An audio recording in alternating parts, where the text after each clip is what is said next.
성경에 등장하지만 지금도 존재하는 10곳. 수천 년의 역사가 살아 숨쉬는 장소들, 성경과 현실이 만나는 곳. 1. 예루살렘. 하늘과 땅이 만나는 도시. 예루살렘. 이 이름을 처음 들었을 때 여러분의 마음속에는 어떤 이미지가 떠오르십니까? 황금빛으로 빛나는 돔, 두꺼운 돌로 쌓인 성벽, 수천 년 동안 수백만 명의 사람들이 손을 얹고 기도했던 거대한 돌벽. 예루살렘은 단순한 도시가 아닙니다. 이 도시는 인류 역사상 가장 많이 싸우고, 가장 많이 울고, 가장 많이 기도했던 땅입니다. 예루살렘이 처음으로 역사 기록에 등장한 것은 기원전 약 3500년으로 거슬러 올라갑니다. 하지만 성경에서 이 도시가 본격적으로 중심 무대에 서게 된 것은 다윗 왕 시대였습니다. 기원전 약 1000년경 이스라엘의 이대한 왕 다윗은 이 도시를 정복하고 이스라엘 왕국의 수도로 삼았습니다. 사무엘하 5장에는 다윗이 시온 요새를 빼앗고 다윗성이라고 불렀다는 기록이 있습니다. 그 이후로 예루살렘은 이스라엘 민족의 정신적, 종교적, 정치적 중심지가 되었습니다. 다윗의 아들 솔로몬은 더 나아가 이 도시의 세상에서 가장 웅장한 성전을 건축했습니다. 열왕기상에 기록된 솔로몬 성전의 묘사는 읽는 이로 하려금 경외감을 불러일으킵니다. 순금으로 덮인 내부, 거대한 노스의 기둥들, 바다 모양의 물두멍, 그리고 성전 깊은 곳에 자리한 지성소. 그곳에는 하나님의 임재를 상징하는 언약궤가 놓여 있었습니다. 그러나 예루살렘의 역사는 영광만으로 가득하지 않았습니다. 기원전 586년 바빌로니아의 느부갓네살 왕이 이 도시를 완전히 파괴했습니다. 성전은 불탔고 백성들은 포로로 끌려갔습니다. 시편 137편의 처절한 탄식이 바로 그 시대의 아픔을 담고 있습니다. 우리가 바벨론의 여러 강변 거기에 앉아서 시온을 기억하며 울었도다. 이 구절을 읽을 때마다 수천 년 전 고향을 잃은 사람들의 눈물이 느껴지지 않습니까? 그 후 예루살렘은 다시 세워졌고 헬레니즘 시대를 거쳐 로마 제국의 지배 아래 놓이게 되었습니다. 그리고 바로 이 시대에 예루살렘은 인류 역사에서 가장 중요한 사건들의 무대가 됩니다. 예수님이 나귀를 타고 예루살렘에 입성하셨을 때 사람들은 종려나무 가지를 흔들며 환영했습니다. 그분은 성전에서 장사꾼들을 쫓아내셨고 최후의 만찬을 나누셨으며 겟세마네 동산에서 피땀을 흘리며 기도하셨습니다. 그리고 골고다 언덕에서 십자가에 못 박히셨다가 사흘 만에 부활하셨습니다. 기원 후 70년 로마 장군 티투스의 군대가 예루살렘을 다시 파괴했습니다. 예수님이 예언하신 그대로 성전의 돌 하나도 돌 위에 남지 않게 무너졌습니다. 이 사건 이후 유대인들은 전 세계로 흩어졌고 예루살렘은 여러 제국의 손을 거치며 수백 년을 보냈습니다.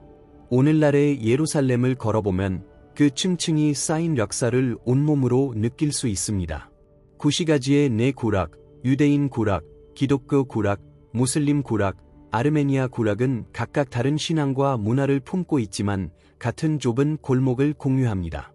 통곡의 벽이라 불리는 서쪽 벽에서는 지금도 매일 수천 명의 유대인들이 기도를 드립니다.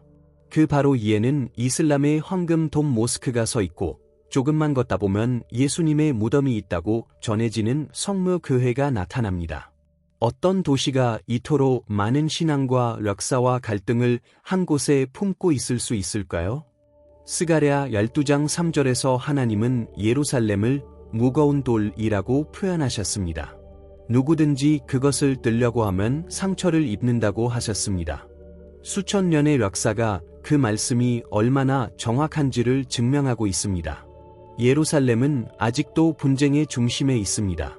이스라엘과 팔레스타인의 갈등, 국제사회의 끝없는 논쟁, 온결의안들.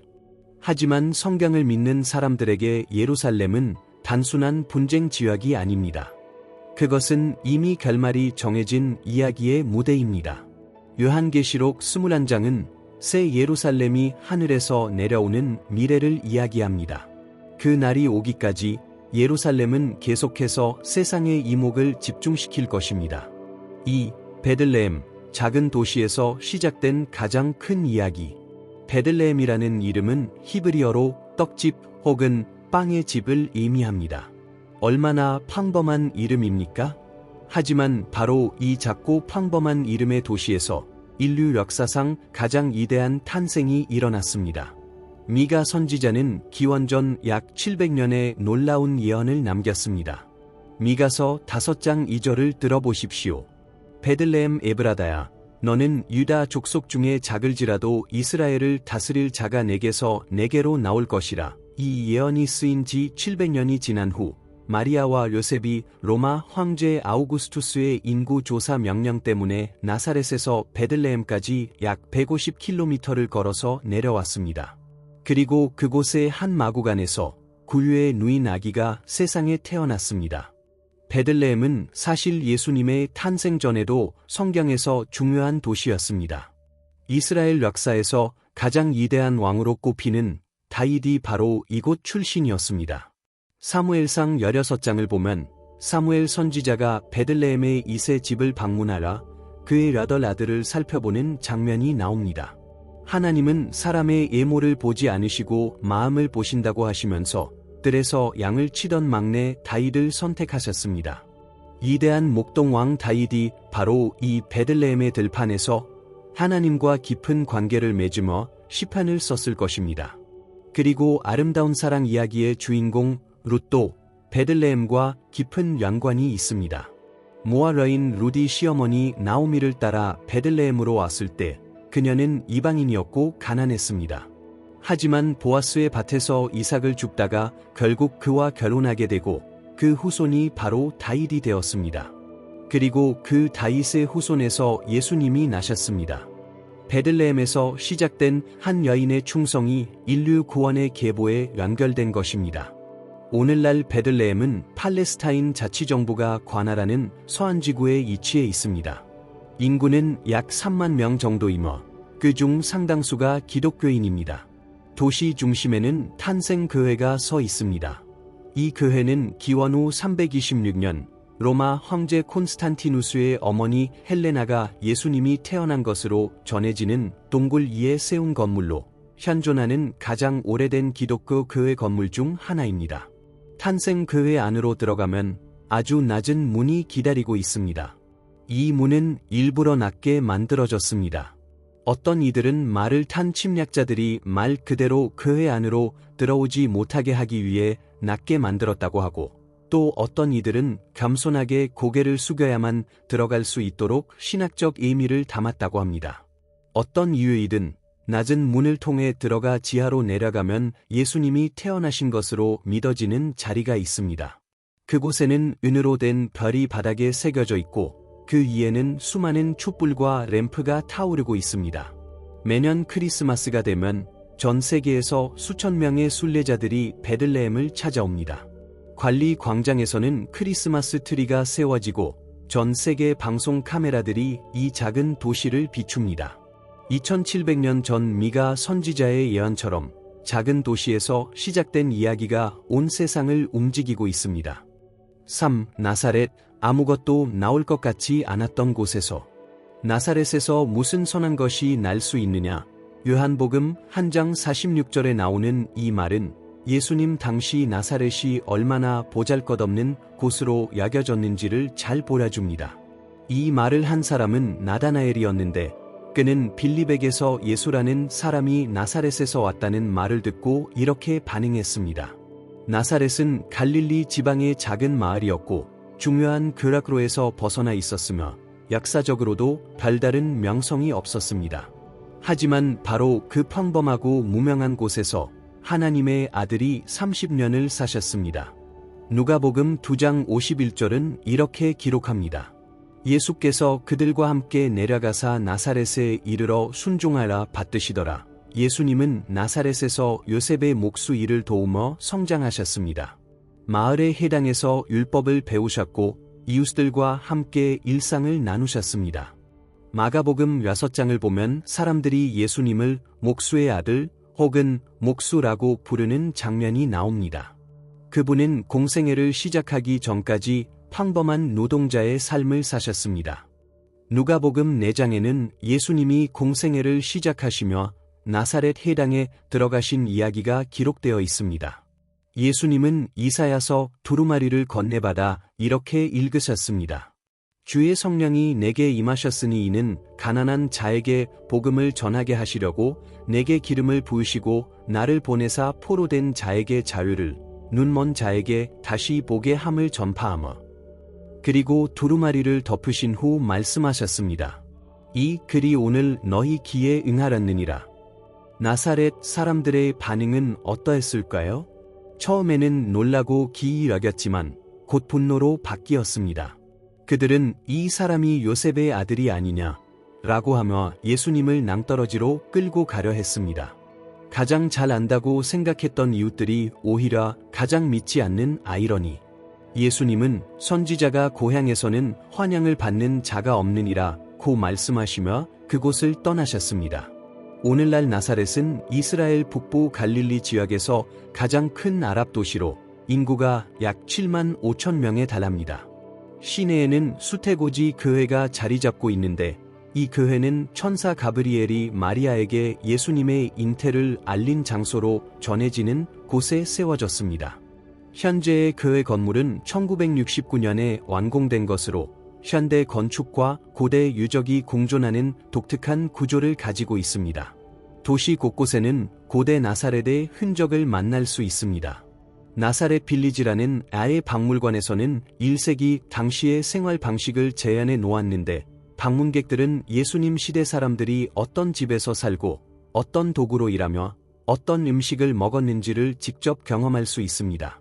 나사렛에서 무슨 선한 것이 날 수 있느냐고 했던 그 말이 얼마나 틀렸는지 역사가 2000년에 걸쳐 증명해 왔습니다. 세상이 무시하는 곳에서 하나님은 가장 위대한 일을 시작하십니다. 4. 갈릴리 호수, 기적이 파도치던 물가. 갈릴리 바다. 성경은 이 호수를 때로 바다라고 부릅니다. 실제로 이스라엘에서 나고 자란 사람들에게 이 호수는 바다처럼 느껴졌을 것입니다. 길이 21km, 너비 13km에 달하는 이 내륙 호수는 이스라엘에서 가장 큰 민물 호수이며 해수면보다 약 213m 아래에 위치해 있습니다. 주변의 높은 언덕들 때문에 갑자기 강한 폭풍이 몰아치는 것으로도 유명합니다. 예수님의 공생애 중 많은 부분이 바로 이 갈릴리 호수 주변에서 이루어졌습니다. 그분의 첫 제자들 중 많은 수가 이 호수에서 생계를 이어가던 어부들이었습니다. 베드로, 안드레, 야고보, 요한. 마태복음 4장을 보면 예수님이 갈릴리 호숫가를 걷다가 그물을 던지던 베드로와 안드레를 보시고 말씀하십니다. 나를 따라오라. 내가 너희를 사람을 낚는 어부가 되게 하리라. 그들은 즉시 그물을 버려두고 예수님을 따랐습니다. 마태복음 8장에는 갈릴리 호수 위에서 일어난 극적인 이야기가 기록되어 있습니다. 예수님과 제자들이 배에 탔을 때 갑자기 큰 폭풍이 일어났습니다. 파도가 배 안으로 쏟아져 들어오는데 예수님은 배 고물에서 주무시고 계셨습니다. 공포에 사로잡힌 제자들이 예수님을 깨우자 그분은 일어나서 바람과 바다를 꾸짖으셨습니다. 그러자 바람이 그치고 아주 잔잔하게 되었습니다. 제자들은 이가 어떠한 사람이기에 바람과 바다도 순종하는가 라며 놀랐습니다. 마태복음 14장에는 더욱 놀라운 이야기가 나옵니다. 예수님이 밤에 갈릴리 호수 위를 걸어서 제자들의 배에 다가오신 것입니다. 베드로는 예수님을 보고 주라, 만일 주님이시거든 나를 명하사 물 위로 오라 하소서라고 했고 예수님은 오라고 말씀하셨습니다. 베드로는 배에서 내려 물 위를 걸었습니다. 하지만 바람을 보고 무서워하자 빠지기 시작했고 예수님이 손을 내밀어 그를 붙잡으시며 믿음이 작은 자라 의심하였느냐 라고 말씀하셨습니다. 또 갈릴리 호수 주변에서 예수님은 오병이어의 기적을 행하셨습니다. 남자만 5,000명이었던 군중에게 물고기 2마리와 빵 5개로 모든 사람을 먹이시고도 12광주리가 남았습니다. 이것이 일어난 장소로 전해지는 타브가에는 오늘날 오병이어 교회가 세워져 있으며 교회 바닥에는 물고기와 빵 바구니를 묘사한 아름다운 사색이 모자이크가 보존되어 있습니다. 부활하신 예수님이 제자들에게 다시 나타나신 것도 갈릴리 호수가에서였습니다. 요한복음 21장에는 밤새 고기를 잡지 못한 제자들에게 예수님이 오른편에 그물을 던지라고 하시자 그물이 가득 찼다는 이야기, 그리고 베드로를 회복시키시며 이의 양을 먹이라 고 하신 감동적인 장면이 기록되어 있습니다. 오늘날 갈릴리 호수는 여전히 이스라엘의 주요 담수원으로 나라 전체 물 공급에 중요한 역할을 합니다. 호숫가를 따라 걸으며 2000년 전 예수님이 걸으셨을 그 땅을 느끼는 것은 성지 순례자들에게 잊을 수 없는 경험이 됩니다. 5. 여리고, 성벽이 무너진 세상에서 가장 오래된 도시. 고고학자들이 세상에서 가장 오래된 도시라고 부르는 곳이 있습니다. 바로 여리고입니다. 요르단 강 서쪽, 사해 북쪽에 위치한 이 도시에서는 기원전 9000년 이전으로 거슬러 올라가는 정착지의 흔적이 발견되었습니다. 무려 1만 년이 넘는 인류 거주의 역사를 가진 이 도시가 성경에 등장하는 것은 당연한 일이었습니다.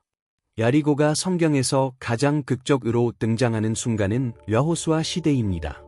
이스라엘 백성이 40년간의 광야 생활을 마치고 가나안 땅에 들어서려 할 때 여리고는 그 길목을 지키는 요새 도시였습니다.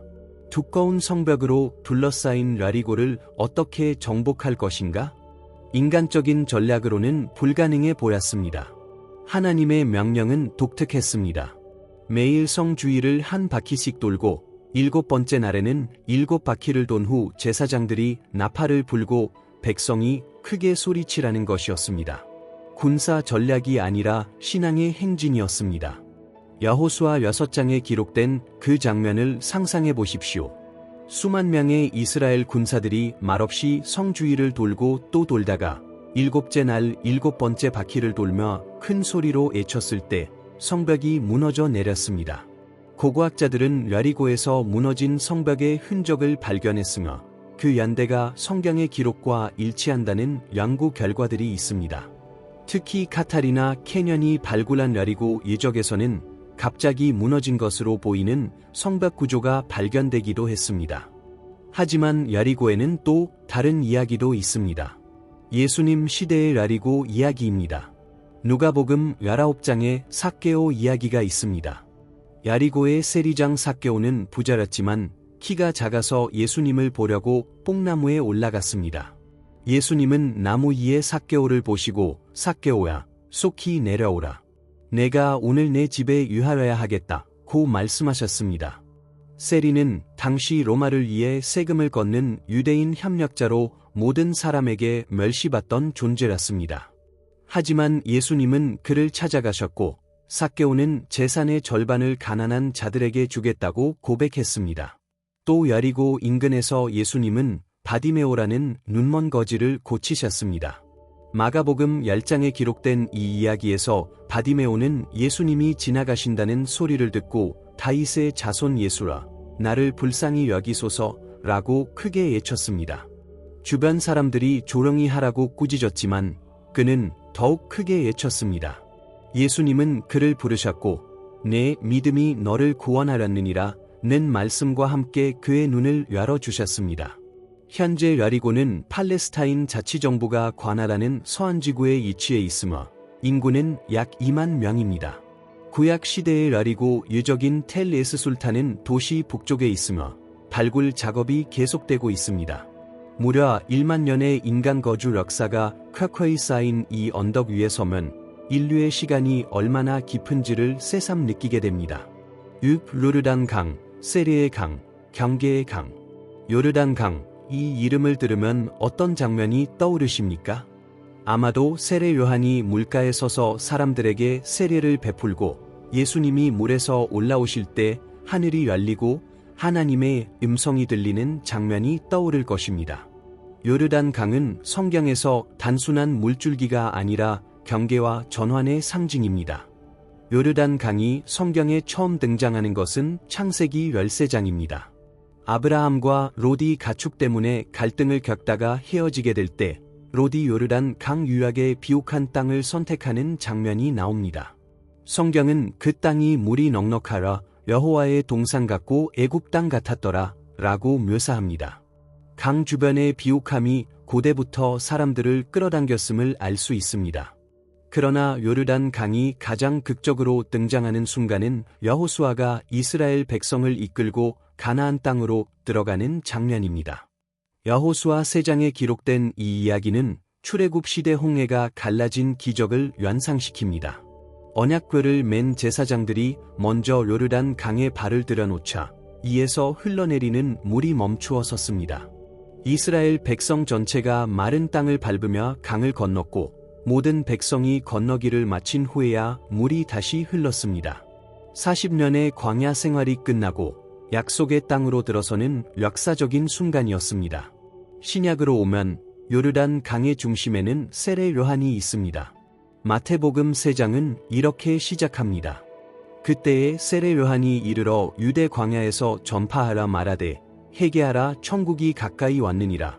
요한은 낙타 털옷을 입고 허리에 가죽띠를 메고 메뚜기와 석청을 먹으며 요르단 강에서 회개의 세례를 베풀었습니다. 예루살렘과 온 유대와 요르단 강 사방에서 사람들이 그에게 나와 자기들의 죄를 자복하고 세례를 받았습니다. 그리고 어느 날 갈릴리에서 예수님이 세례를 받으러 오셨습니다. 요한은 나는 당신에게 세례를 받아야 할 터인데 당신이 내게로 오시나이까? 라고 했지만 예수님은 이제 허락하라. 우리가 이와 같이 하라 모든 일을 이루는 것이 합당하니라 고 말씀하셨습니다. 예수님이 세례를 받으시고 물에서 올라오실 때 하늘이 열리고 성령이 비둘기 같이 내려오시며 하늘에서 소리가 났습니다. 이는 내 사랑하는 아들이요 내 기뻐하는 자라. 이 순간을 삼위일체 하나님이 동시에 나타나신 순간이라고 신학자들은 말합니다. 물에서 올라오시는 성자 예수님, 비둘기 형태로 임하시는 성령, 하늘에서 말씀하시는 성부 하나님. 요르단 강가에서 일어난 이 사건은 예수님의 공생애를 공식적으로 시작하는 선언이었습니다. 오늘날 요르단 강은 헤르몬 산에서 발원하여 갈릴리 호수를 거쳐 사해로 흘러 들어갑니다. 총 길이는 약 320km입니다. 안타깝게도 현재 요르단 강은 농업용 치수와 환경 오염으로 심각하게 수량이 줄어들었습니다. 과거의 영화로운 강 모습은 많이 사라졌지만 여전히 매년 수만 명의 기독교인들이 이 강에서 세례를 받거나 갱신식을 행합니다. 물속에 발을 담그며 2000년 전 예수님이 세례를 받으셨던 그 물가를 기억하는 것, 그것만으로도 충분히 감동적인 경험이 됩니다. 7. 다마스쿠스 7번째는 당신을 놀라게 할 것입니다. 자, 여기서 잠깐 멈춰야 합니다. 왜냐하면 7번째 장소는 정말로 많은 분들을 놀라게 할 것이기 때문입니다. 이미 제목에서 예고했지만 실제로 그 이유를 알게 되면 그 놀라움이 더 커질 것입니다. 다마스쿠스. 시리아의 수도인 이 도시는 세계에서 연속으로 사람이 거주한 가장 오래된 도시 중 하나입니다. 기원전 9000년에서 1만 년까지 거슬러 올라가는 거주 흔적이 발견되었습니다. 예루살렘도 아주 오래된 도시이지만 다마스쿠스는 예루살렘보다 더 오래된 도시입니다. 수천 년 동안 단 한 번도 사람이 살지 않은 적이 없는 이 도시가 바로 성경에도 등장하는 다마스쿠스입니다. 그런데 왜 놀라운가요? 이사야 17장 1절 때문입니다. 이 구절을 들어보십시오. 다마스쿠스에 관한 경고라. 보라, 다마스쿠스가 성읍에서 무너지고 무너기가 쌓인 더미가 되리라. 이것은 다마스쿠스의 완전한 파멸을 예언한 구절입니다. 그런데 놀라운 것은 이 예언이 아직도 완전히 성취되지 않았다는 것입니다. 수천 년의 역사 동안 다마스쿠스는 여러 차례 정복을 당하고 어려움을 겪었지만 아직도 세상에서 가장 오래된 연속 거주 도시로 남아 있습니다. 성경에서 다마스쿠스는 매우 다양한 맥락에서 등장합니다. 창세기 14장에서 아브라함의 종 엘리에셀이 다마스쿠스 출신으로 언급됩니다. 아브라함이 롯을 구하기 위해 싸웠을 때 그는 다마스쿠스 북쪽까지 추격했습니다. 이스라엘 왕국 시대의 다마스쿠스는 강력한 아람 왕국의 수도였으며 이스라엘과 여러 차례 전쟁을 벌였습니다. 하지만 신약에서 다마스쿠스가 가장 극적으로 등장하는 것은 사도 바울의 회심 이야기에서입니다. 사도행전 9장의 이 이야기는 기독교 역사에서 가장 극적인 전환의 순간 중 하나입니다. 사울은 당시 기독교인들을 잡아들이는데 앞장서던 열혈한 유대교 지도자였습니다. 그는 다메섹, 즉 다마스쿠스의 기독교인들을 잡아 예루살렘으로 끌어오기 위해 대제사장의 허가를 받아 길을 떠났습니다. 그런데 다마스쿠스 가까이 이르렀을 때 갑자기 하늘에서 빛이 그를 둘러 비추었습니다. 그는 땅에 엎드러졌고 사울아, 사울아, 내가 왜 나를 핍박하느냐 라는 음성을 들었습니다. 주야 누구시니까? 라고 물으니 나는 내가 핍박하는 예수라는 대답이 돌아왔습니다. 사울은 사흘 동안 눈이 멀어 아무것도 보지 못했습니다. 다마스쿠스에서 아나니아라는 제자가 그에게 안수하자 눈에서 비늘 같은 것이 벗어져 시력을 회복했습니다. 그리고 바울은 세례를 받고 예수를 핍박하던 자에서 예수를 가장 열정적으로 전하는 자로 변화되었습니다. 그 이후 바울은 랄레게의 서신서를 기록하며 기독교 신학의 기초를 놓았습니다. 오늘날 다마스쿠스에는 직가라 불리는 거리가 있는데 사도행전 9장 11절에서 하나님이 아나니아에게 직가라 하는 거리로 가라고 말씀하신 바로 그 거리로 알려져 있습니다. 2000년이 지났지만 그 거리는 여전히 그 자리에 있습니다.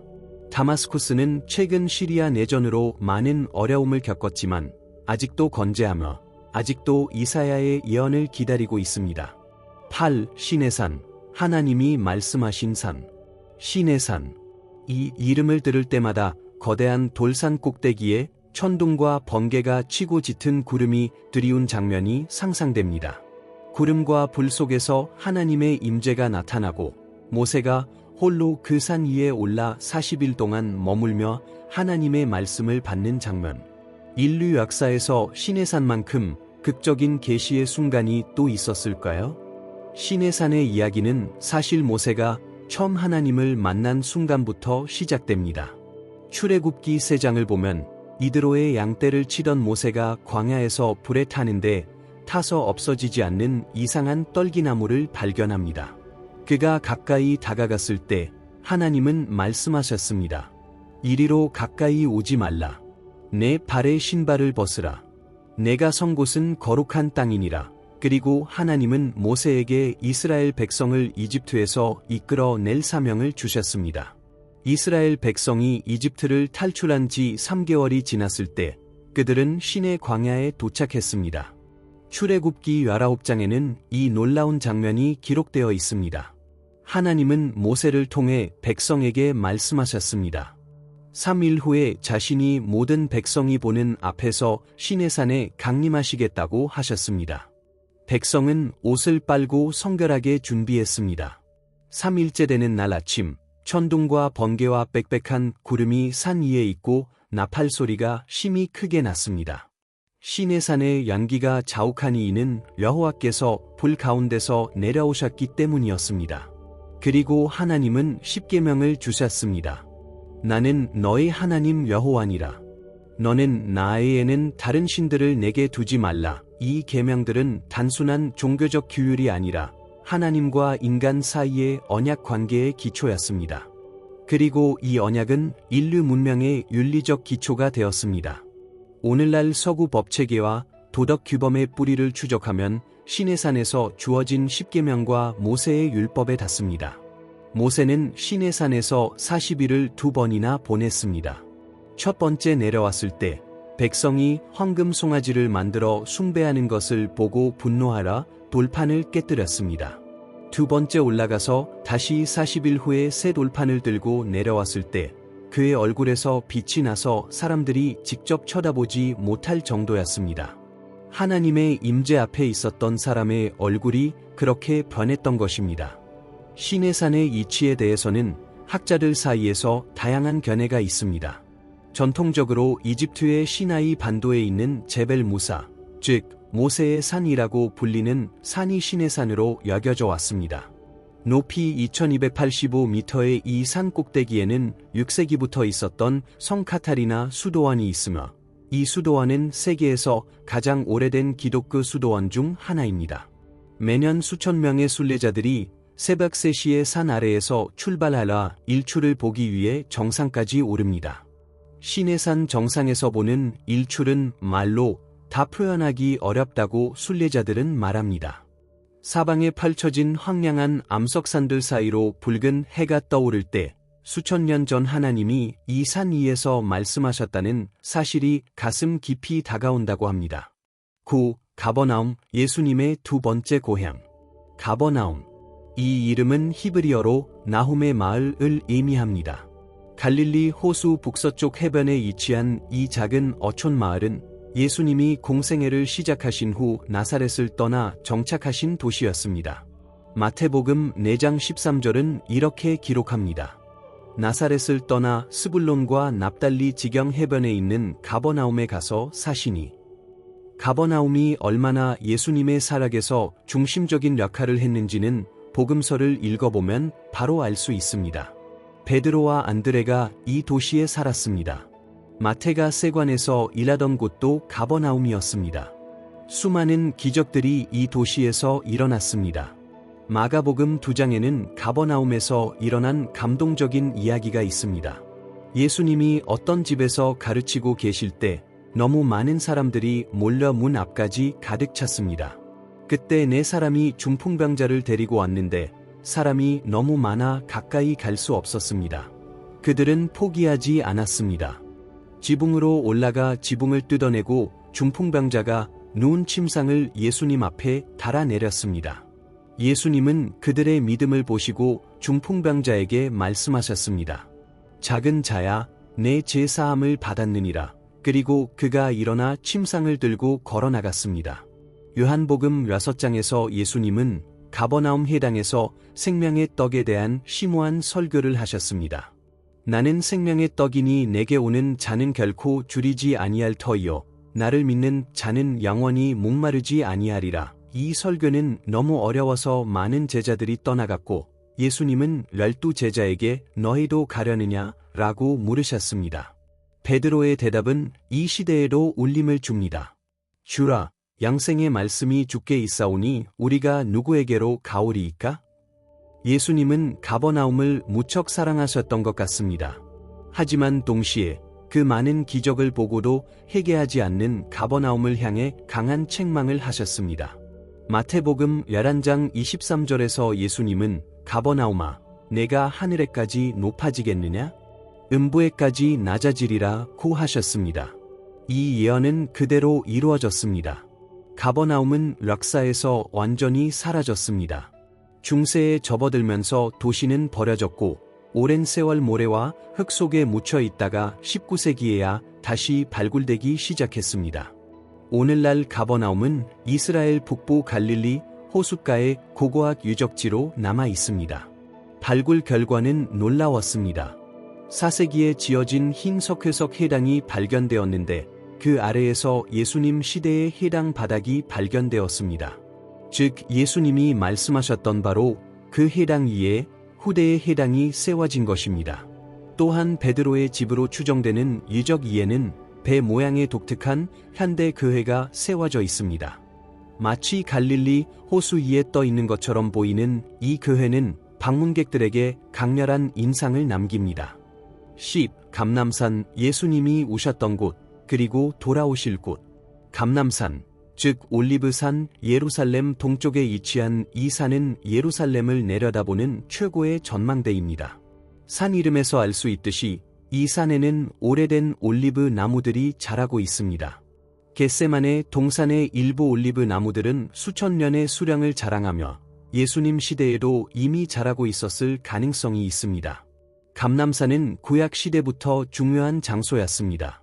다윗이 압살롬의 반란을 피해 예루살렘을 탈출할 때 그는 머리를 싸매고 감람산 길을 울면서 맨발로 올라갔습니다. 사무엘하 15시 30분. 에스겔 11장에서는 하나님의 영광이 성전을 떠나 감람산 꼭대기에 머물렀다는 기록이 있습니다. 그리고 스가랴 랄레장은 주의 날에 하나님의 발이 감람산 위에 서리라는 놀라운 예언을 담고 있습니다. 예수님의 생애에서 감람산은 빠질 수 없는 장소입니다. 누가복음 21장 37절은 낮이면 성전에서 가르치시고 밤이면 나가 감람원이라 하는 산에서 쉬시니 라고 기록합니다.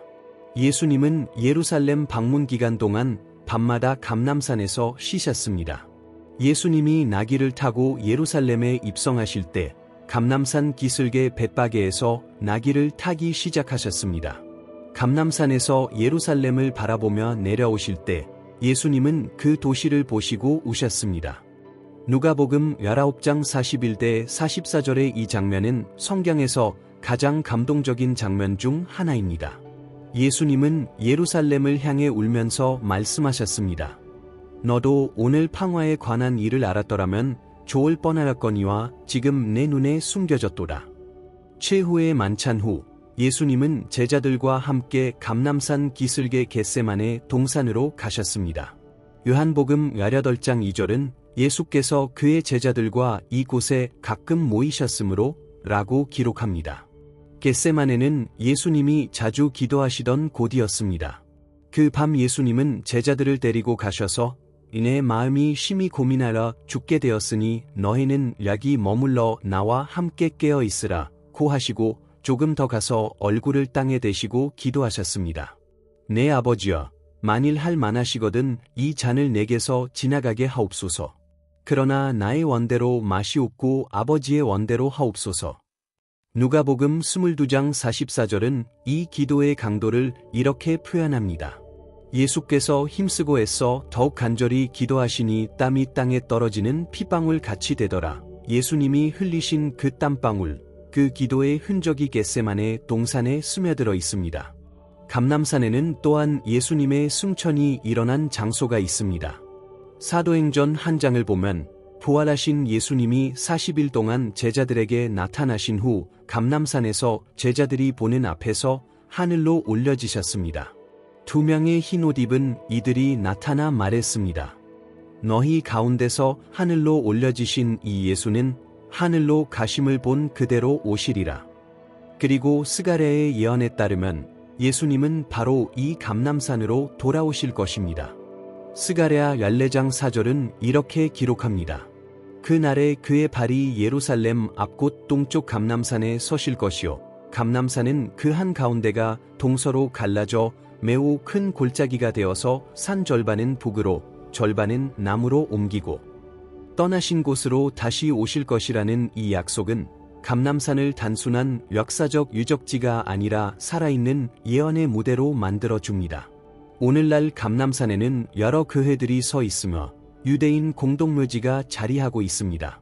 유대인들은 메시아가 오실 때 감람산에서부터 부활이 시작될 것이라는 전통 때문에 이 산에 묻히기를 원했습니다. 그래서 수천 년에 걸쳐 쌓인 묘비들이 산 전체를 덮고 있습니다. 감람산 꼭대기에서 예루살렘을 바라보면 황금 돔이 빛나고 구시가지의 성벽이 굳건하게 서 있습니다.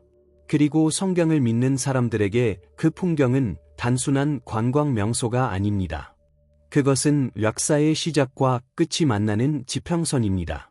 마무리, 아직 끝나지 않은 이야기. 성경을 단순한 고대 문학으로 보는 사람들에게 이 10곳의 이야기는 흥미로운 역사적 사실들의 모음에 불과할 수 있습니다. 하지만 성경이 하나님의 말씀이라고 믿는 사람들에게 이 장소들은 훨씬 더 깊은 의미를 가집니다. 이 도시들과 강들과 산들은 단순히 지도 위에 표시된 점들이 아닙니다. 그것들은 하나님이 인류와 맺어온 언약의 증거들입니다. 아브라함이 하나님의 부르심에 응답했던 땅, 모세가 하나님의 목소리를 들었던 산, 다윗이 하나님 앞에서 춤추었던 도시, 예수님이 인류를 위해 눈물 흘리셨던 언덕, 제자들이 첫 번째 오순절을 경험했던 골목들. 이 장소들이 오늘날도 존재한다는 사실은 우리에게 무엇을 말하는 것일까요? 단순히 지리적 연속성 이상의 무언가를 말하는 것은 아닐까요? 4000년 전에 예루살렘이 있었고 오늘도 예루살렘이 있습니다.